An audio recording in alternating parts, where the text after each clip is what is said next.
studying sociology now is important because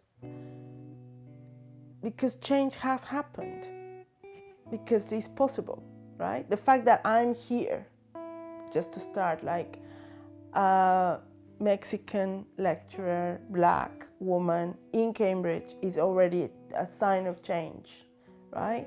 So it is possible. I think one of the jobs of sociology, C. Wright Mills, he would say, our task is to kind of explore with students how can they develop their sociological imagination and how can they make personal problems or little problems, individual problems, connected to big social, big things. So how do you connect the personal with the public, the social, right? So to make those links. What I found that is really important is to tap into the personal resistances that we might have to learn a particular thing. Either, and that, for example, not finding something relevant has to do more, says more about ourselves than of the subject itself. And it says more that maybe it makes us uncomfortable. Maybe we think of ourselves too big and we think we should be concerned about things that are disconnected. Or it's just too painful for us to be dealing with. Actually, I start my lectures telling, my series of lectures saying, we're going to sign an agreement here. Like, we need to agree that we're going to have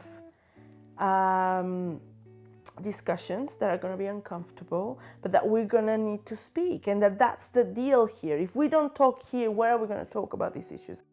When we hear racist things and we read these very difficult descriptions of people, when we see images of lynching, or we see images of a man being beaten up or a woman hanging, or those things are really kind of, they stick to us and they do things to us, So what I do when these things happen and throughout my teaching is to make them talk about those feelings.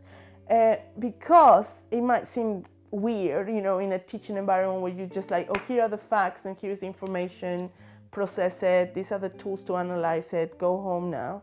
I'm more like, I want you to be able to think.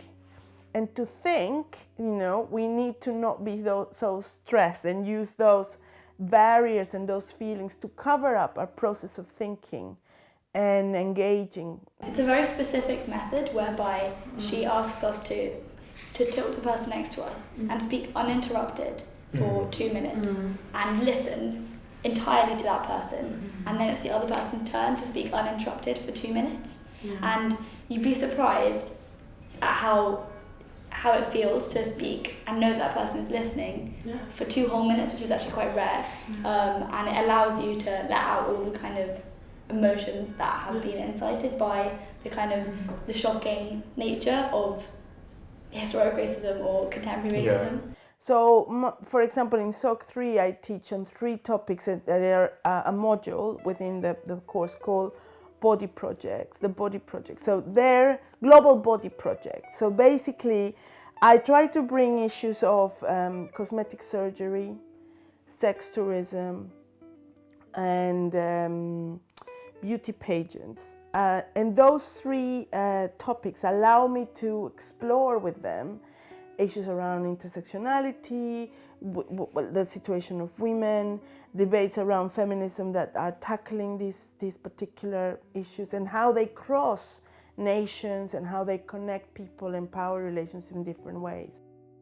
I just want students to be critical, right, basically, to have a sociological imagination that allows them to engage with social issues and problems. I mean, one of the things I do say to them is that I study sociology because I'm very angry, and I want them to be as well angry, so that criticality makes them engage with things and realize why they are not sustainable or why they have to change, right? So I'm not here because I enjoy reading about disasters in the world. No, I don't enjoy it at all. It makes me very, angry, and in that sense, it's an anger that I want it to be productive, right? And that's what I want them to be thinking. We need to know why it matters, why these issues are important, and then you have to go on and do something about them, basically.